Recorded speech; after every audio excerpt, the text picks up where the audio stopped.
With us today is very special guest Emily Fox. Emily is a human rights advocate, model, actor, and athlete. Emily is passionate about the LGBTIQ community and advocating for increasing visibility of trans people in today's society.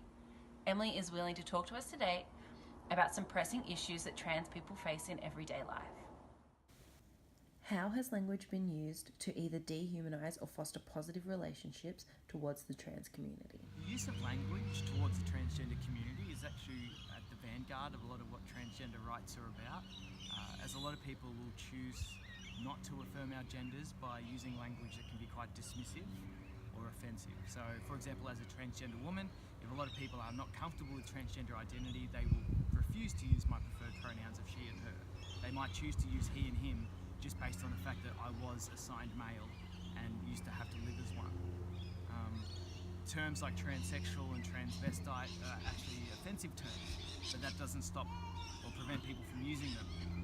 Even if they're corrected, they'll feel like they don't have to change their language to be more inclusive. They'd much rather use it to exclude us from. What are some of the stereotypes used to create exclusion, and where have they come from?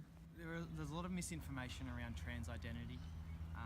There's a lot of aspects of society, whether it's through religious organisations or some forms of feminism or certain political opinions, that trans people are not valid, that for a trans woman, for example, is nothing more than a man pretending to be a woman to occupy women's only spaces and things like that. And if anything, from my experience and from the experience of the transgender people I know, is we do not want to be isolated or singled out or made to feel different. We just want to be included, and it's usually other people that are trying to make this perception that we are trying to draw attention to ourselves, when if anything, it's the exact opposite. How has media been used to portray trans people? The media is a space that's really challenging in its perception of transgender people. Through popular entertainment, the transgender woman, for example, is usually either the sex offender or the murder victim, or often both. What is some work you've done within the community, and how has this helped breaking barriers? I'm quite involved in football. As an athlete, I play football. I'm also moving into coaching. I'm also a committee member with my local club, and I'm also an ambassador for Pride Cup Australia. And football has been a really important part of my identity for most of my life. And the interesting thing is football used to be a way I had to affirm a masculine identity that was never supposed to belong to me. Yet now I can play football as a woman with women and feel so welcome and included in a space where I always felt like I should be.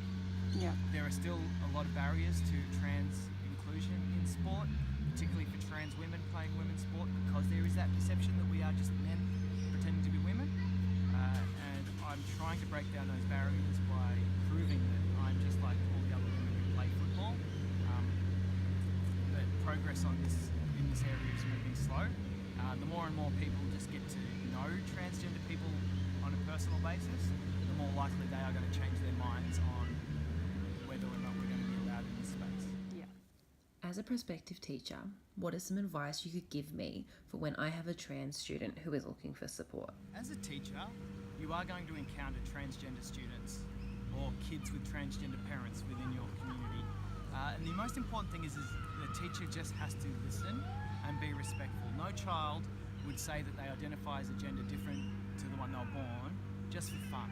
It's not an easy thing to do. In fact, it's going to be something that's going to be a challenge their whole life. So if a student does confide in you that they feel like that they are a gender different to the one they were assigned and they'd like to use a different name or different pronouns, it's just key to respect that and allow them to explore that.